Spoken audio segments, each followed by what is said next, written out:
The HOA president's son stole my Dodge Challenger and led the cops on a high-speed chase, complete with a helicopter circling above and the whole thing airing live on the local news. They called it a misunderstanding, but I called it proof that no one, not even a Karen with a clipboard, can rewrite the facts when you have them in your hands. My name's Sam McMichael, and every Saturday morning I keep a little ritual alive. Black coffee, open garage door, and my pride and joy, the beast. A 4,000-pound jet-black Dodge Challenger polished to mirror perfection. My grandpa used to say cars like this had a soul. I believed him. Karen Freeman, my next-door neighbor and self-appointed queen of the HOA, believed otherwise. In her beige, sterile world, anything loud, shiny, or remotely joyful was a violation. That morning, as I was rinsing soap from the hood, I felt her presence, like a pressure drop before a storm. "Samuel," she said in that nasal, condescending tone that makes your skin crawl. "This vehicle is parked in violation of the HOA bylaws. It should be garaged when not in active use." I didn't turn around. "It's Sam, and I'm washing it, Karen. That counts as active use." Her phone was up recording. The noise she pressed rattles my sunroom windows. I smiled. "Then maybe your windows are too fragile." Section 4, subsection B, properties must be maintained in a clean and orderly fashion. That includes vehicles. I'm following the rules. Her jaw tightened. She hated when I quoted the HOA manual better than she could. "This isn't over," she hissed and stormed off. Her son Kyle was standing across the street pretending to be bored, but clearly watching every move. 16, lanky, the kind of kid who thinks a hoodie makes him invisible. He gave me a little smirk. I thought nothing of it. Later that day, I made a small mistake, just a lazy, stupid one. I punched in my old garage code 91280. My grandpa's workshop address. Easy to remember. Easier to guess. Kyle saw me do it. I didn't know that one casual glance would start a chain reaction I'd never forget. That night, I fell asleep thinking everything was fine. Then, at 1:17 a.m., my phone buzzed with a security alert. Engine started, vehicle in motion. My heart stopped. I opened the app and saw the little icon of my car moving down the street. Someone was driving my Challenger. Adrenaline hit me like a freight train. I called 911, stammering the details, make, model plate, GPS coordinates.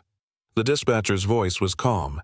"We have units in pursuit. Air support en route." Air support, a helicopter. Within minutes, my living room turned into mission control. The police scanner crackled. My laptop screen showed my car speeding across town. And then I heard the newscaster's voice from the TV. "We are live over Tree Cove County, where a black Dodge Challenger is fleeing police at speeds exceeding 100 miles per hour. My car was the headline. The aerial footage showed it weaving through traffic headlights, slicing the dark. I couldn't look away.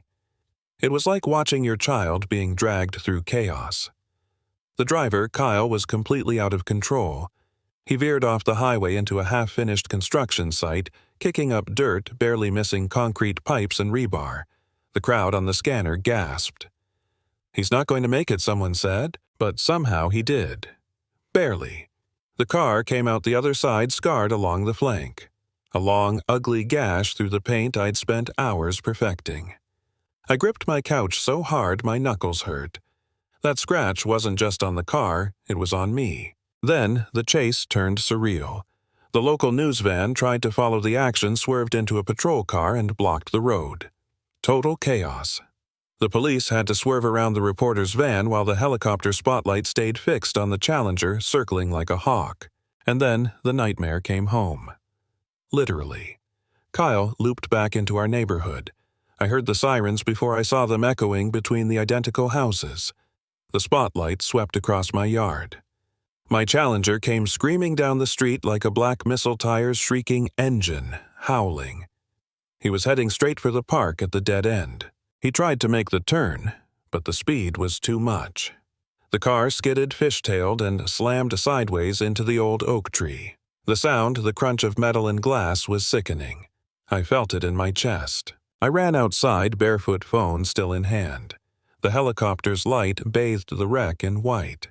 The beast was unrecognizable, crushed around the trunk like a can. Officers shouted. The driver door was jammed. They pried it open and dragged him out. Kyle. He looked small, terrified. And then came the shriek, high-pitched, desperate. Kyle. Oh, my God. Kyle. Karen came sprinting down the street in her silk robe, mascara streaked down her face. She fought the officers holding her back. That's my son. He's just a boy. The irony was cinematic. Minutes earlier, she'd been the queen of the HOA. Now she was just a mother watching the empire crumble. When she saw me, her grief twisted into rage. This is your fault, she screamed. That death trap shouldn't even exist. I looked at her then at the wreck. My car was gone. My patience, too. He broke into my house, Karen. I'm pressing full charges. At first, I thought that would be the end. But Karen wasn't the type to surrender. The next day, she started spinning her version Kyle was being chased, terrified, and hid in my garage by mistake. The audacity made my head spin. And for a moment, I started to doubt myself. Maybe I could just let it go. Maybe I was overreacting. I mean, the kid survived, right? Then, I saw the empty space in my garage, the dark stain where my car had been. And that feeling of being violated, the thought of someone walking into my home taking my keys off the hook, it hit me all over again. No, I wasn't the villain here. I was the one who got robbed. So I gathered my proof. My doorbell camera caught everything Kyle sneaking up my driveway at 1:12 a.m., entering the garage code, the door opening. The footage didn't lie. And then came the knockout punch, a selfie from that night posted on social media by a girl at the neighborhood party. In the background, my kitchen wallpaper, my fridge, and Kyle wearing a neon green wristband from the party. He'd been in my house hours before the theft. The evidence was airtight. The next morning, I walked into the sheriff's office and handed the USB to Sergeant Laura Chen. She watched the footage in silence, then nodded once. That's solid, she said. We'll handle it from here. Karen tried every trick in the book to protect her son. Lawyers, excuses, tears. None of it mattered. Facts don't bend. Proof doesn't care about reputations. But I wasn't done.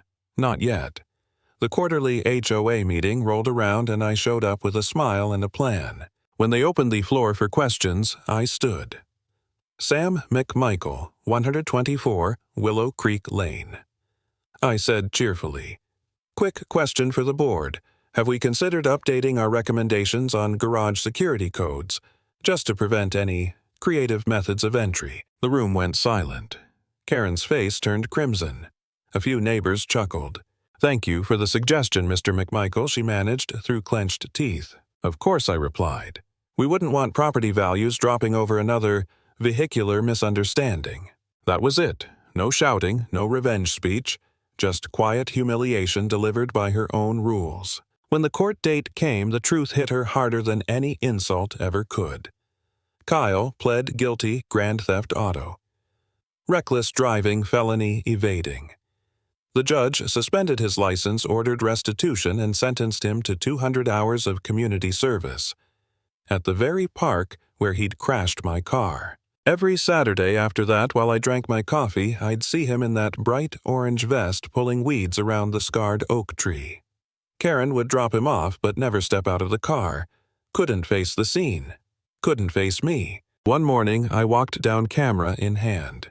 He looked up ashamed. I handed him a bottle of water. I'm sorry, he muttered. I know I said, you're sorry you got caught. He didn't answer. I took a single photo, Kyle, the orange vest, the tree.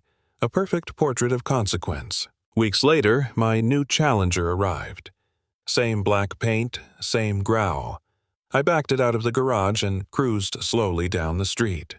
Karen's curtains twitched. I waved. She didn't. At the end of the block, I stopped by the old oak. The bark still bore a pale scar from the crash.